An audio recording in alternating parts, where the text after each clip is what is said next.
Rahsia penyimpan emas menjadi kaya bersama dengan public gold. Kenapa ada orang yang makin lama menyimpan emas semakin bertambah kaya?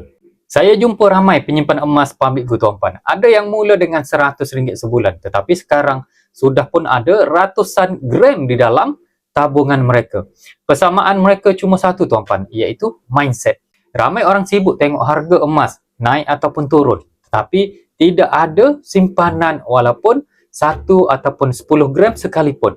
Akhirnya masa berlalu, emas tetap mahal, simpanan tetap juga kosong. Rahsia penyimpanan emas public gold mudah sahaja, tuan-puan. Mereka fokus tambah gram setiap bulan, tidak kira berapa harga. Makin lama makin banyak gram, makin tinggi nilai kekayaan mereka. Orang yang fokus tambah gram, lambat laun pasti akan kaya. Rahsia kaya dengan emas, fokus tambah gram, bukan tunggu harga emas jatuh. Mulakan dengan akaun emas gap dari 100 dan ke atas.